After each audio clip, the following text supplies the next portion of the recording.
Welcome to the Rev and the Rav, an interfaith dialogue of discovery and exploration, hosted by Hebrew College and Andover Newton Theological School. My name is Rabbi Danny Lehmann. I'm the president of Hebrew College. And I'm Nick Carter, president of Andover Newton. Welcome. Today we'd like to discuss the upcoming season of Advent, which I know is soon upon us, and I was curious about the various rituals, especially those having to deal with lights and candles as we experience the darkening of our days during the season. Well, Danny, it's the beginning of the Christian liturgical year, Advent. It's the 4 Sundays leading up to Christmas, and it is a special time in the life of the church. It's the season of anticipation, a season of hopefulness, of the coming. And it's marked by a series of things, of acts of preparation. And traditionally, it's a time to focus on our central beliefs of the coming of the Messiah. It's also an anticipatory, in some ways, of the end time, of the second coming. And there are several overlays of eschatological overlays to the season as well. Those themes pop up. In terms of practices, the practices are one of trying to focus on light in the dark, of anticipation. And one of the ways, of course, is the introduction liturgically of liturgical colors. And the colors for the season are purple, so that the stoles that ministers wear are purple. The pendants from the pulpit are purple. The reredos drapes are purple. And the purple symbolizes royalty. The coming of royalty. Now, in some cases, blue is an alternative. Blue is a symbol of hope. And there are some churches that will use those interchangeably during the season. Another thing that's common in Christian churches, although not universal, is an Advent wreath. And it can be of various sizes. Some are very large. Some are 2 or 3 feet around and would be set flat, not hanging on the wall like you would see, or at a door at Christmas wreaths. This would be set flat and would be decorated with 4 candles around the outside. Typically they would be purple candles, although one of them will be pink, and I'll mention that in a second. And there's a center larger candle, which is usually white, which is the Christ candle. And the 4 candles around the outside, each one is lit on a succeeding Sunday. And they represent things like hope and peace and joy, those kinds of things. And liturgically, then those themes would be explored in some way on those Sundays. It's also a time of great music pieces that have written throughout the history of the church. Probably the best known is the Messiah, although it's also sung at Easter. But it's also some of the most well-known hymns, starting with the hymn, O Come, Emmanuel, which is a well-known hymn that's sung during Advent. But the candles are lit, usually by lay people, or in some churches by families, that'll come up and together they'll read a passage and from some biblical allusion from the prophets, or some piece from the Gospels that they'll read, and then they'll light the candles.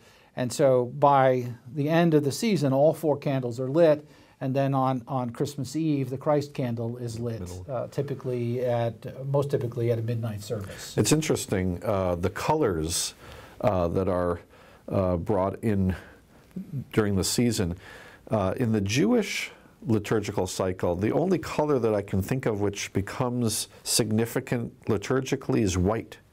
Around the high holiday period of Rosh Hashanah Yom Kippur, but I can't think of another color other than white that plays a significant liturgical role in any other point of the year. But candles do play a significant role because Hanukkah is also coming. Hanukkah is coming up in a couple of weeks, and similarly, there's this lighting of candles increasing over the course of the 8-day holiday. So we start with one candle and then add a candle so that by the end of the holiday there are 8. So it's this notion of bringing more light in the darkness as the days get shorter. And there's an interesting explanation that in addition to the relationship to the historical Hasmonean revolution that took place, which is celebrated during Hanukkah, the candles also represent the hope that the days will again get longer. And the Midrash notes that the first human beings were scared that the darkness would actually engulf the world. It would get increasingly dark continuously. Really? Yeah. And that the candles... I still have that fear.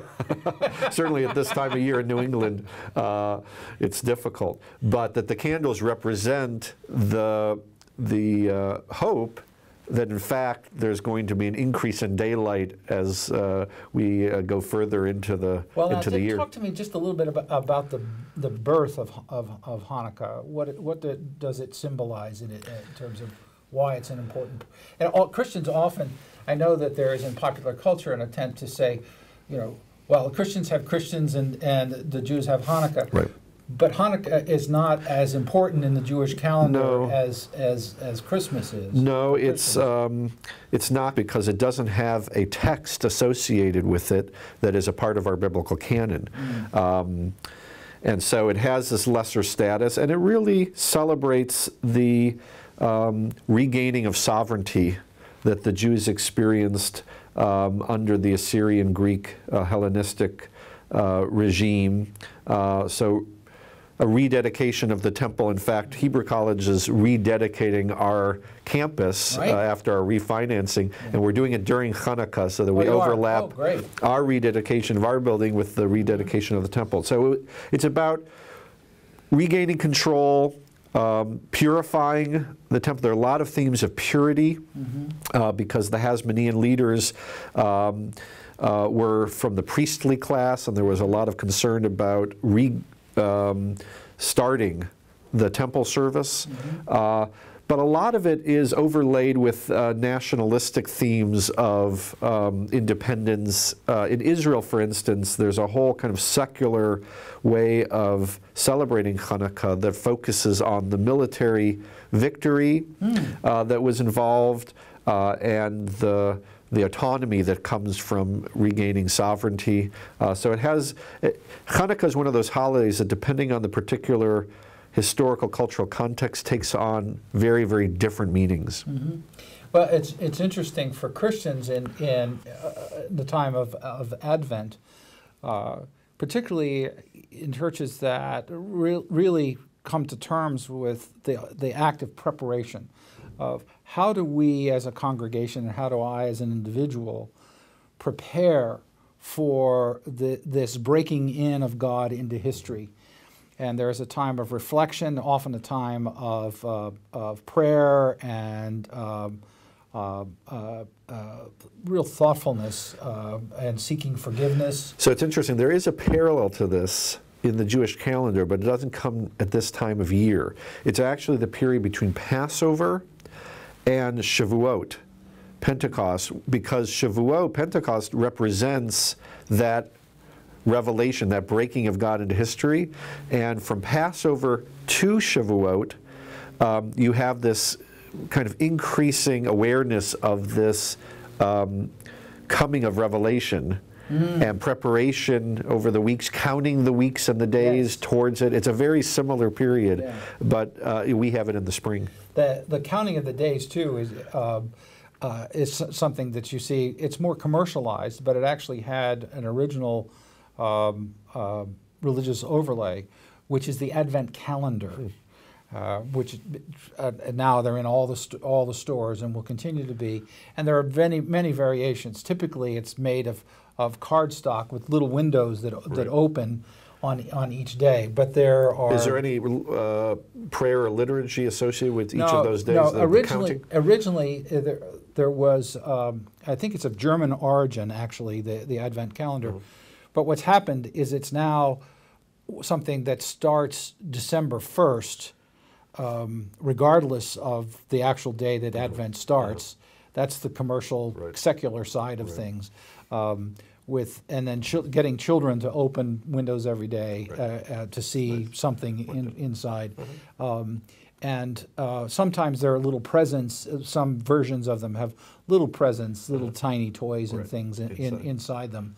Uh-huh. But as I say, it's more.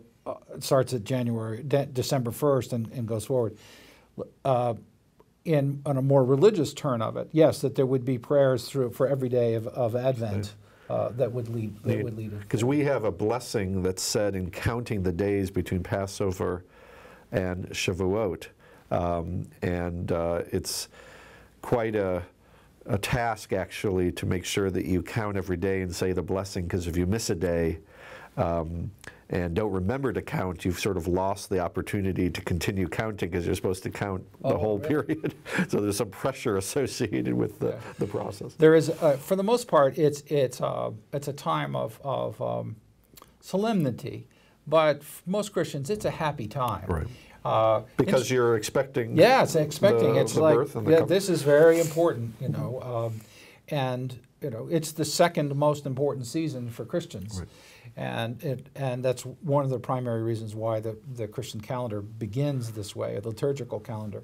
Of the Advent wreath candles, one of them is pink, and it's usually lit. It's midway through. It's sort of as a celebration of I'm halfway through my time of preparation. I'm getting towards the goal. Yeah. And getting towards the goal.